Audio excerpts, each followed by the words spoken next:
is that there's no transparency between org, player, and the public, right? He's asking him to release his contract because under his contract, he can't talk about his fucking contract. That is shady business if you've ever asked me. Like, why would you not want me to be able to talk about my contract?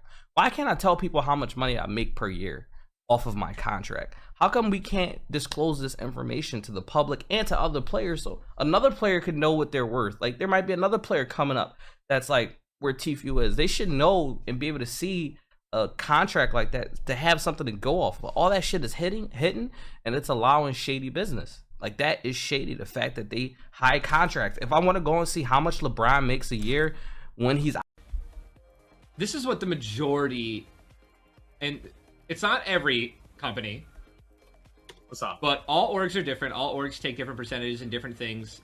And oh yeah. And here's the thing: like, when you're smaller, an org is almost 100% of the time beneficial for you, because if they're like relatively decent, because their platform, like, you're gonna, you know, hopefully if they're amazing, they'll give you you know, good exposure and, you know, verification on Twitter. I mean, help with a lot of, you know, things like that. Make some small connections in the scene.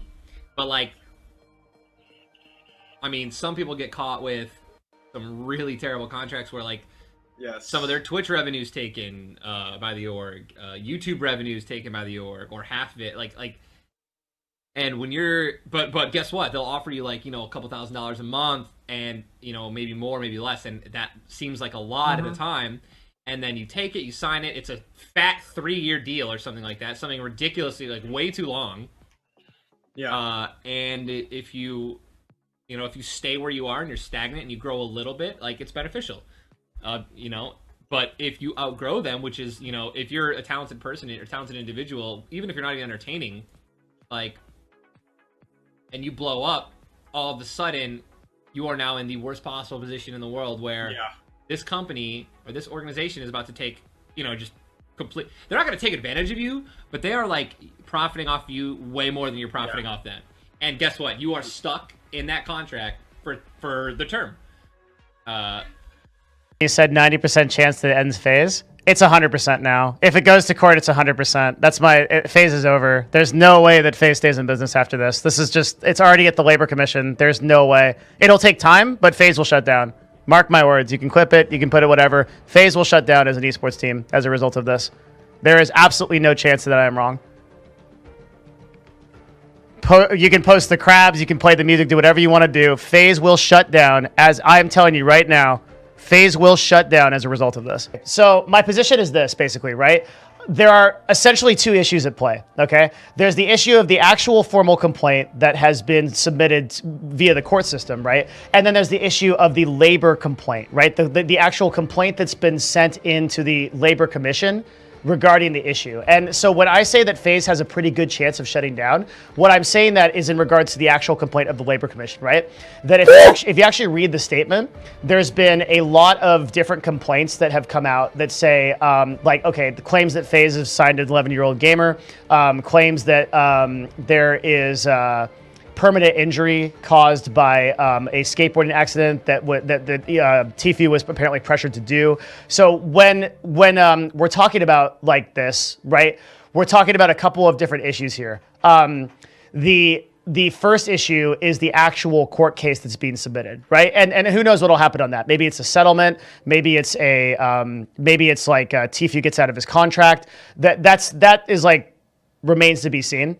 But the Friedman thing, that like the Friedman, the lawyer, this guy is trying to get something fundamentally changed in esports, right? He's running this suit on the platform of contesting the idea of exclusivity in esports, and he's contesting the idea of regulation and oversight in esports. So what the lawyer is trying to accomplish to get through Tfue is trying to change some of the ways that esports currently runs, which is like gaming houses, like underage drinking, and all this stuff, not with that. But the more important part of this issue, and I feel like the issue that no one's really talking about, is the issue of the Labor Commission complaint. That has enormous implications, right? Because the Labor Commission, now that they've received that complaint, is required to go in and look into this issue. And what they're going to find is they're going to be able to substantiate a lot of these claims where it's like there was a skateboarding accident, right? We can go up to YouTube and we can see that there was a skateboard accident with Tfue. It's the first thing that shows up, and it's like him with like a bloody arm and stuff like that, right? So did he do this as an employee of FaZe Gaming? Was there liability waivers? Was there workman's compensation? Like the Labor Commission is obligated to look into all this stuff, and they're also going to look into the issue of like the signing 11-year-old gamer High Sky, right? Like what's the deal with that? All these things are going to be looked into, and any of these one issues could result in FaZe Clan getting fined, could result in them being shut down, because the Labor Commission doesn't really care about esports or gaming or anything like that. They just care that California law is being enforced in a good way, right? So if anything actually gets substantiated from the claim, the reason I said that there's pretty much a 100% chance that FaZe gets shut down is if these claims get substantiated, these are claims these are illegal things. You can't do this stuff in the state of California. You can't sign people to business contracts that are under the age of 18. You can't forcibly put your employees into the path of injury without incredible waivers, and maybe not at all. These all have really enormous implications on what could happen to FaZe if they are operating a business illegally. So I'm referring to when I refer to the Labor Commission, I'm referring to how the Labor Commission is going to respond to this issue. My official stance on this subject is I'm not 100% sure that FaZe gets shut down. It depends a lot on the government response, but there are a lot of really important implications of this case, right? Banks could go to jail for some of the things that he has done if he is substantiated, and these allegations against him are legitimate. The FaZe Clan as a whole could shut down in the state of California and be forced to move states, or be prevented from doing any business in California going forward. And furthermore, FaZe itself could be shut down on that basis as well in the state of California, or at the very least, they could pay very significant fines and be in a whole heap of trouble. And the way that Banks has come out and said this drama stuff and tried to like make it about the fans and stuff ignores the enormous implications that this has on business and esports in the future. And that's why I'm so concerned about it, and why I think it's such a big issue, and why I've been covering it for so long, because I think this is one of the most substantial issues in esports ever, right? If the Labor Commission rules some of this stuff actually happened and then punishes FaZe for that, then things like gaming houses will disappear. Things like the culture of esports will disappear overnight as other teams kind of scramble out of the way from the sort of fallout effect that the Labor Commission has on that issue.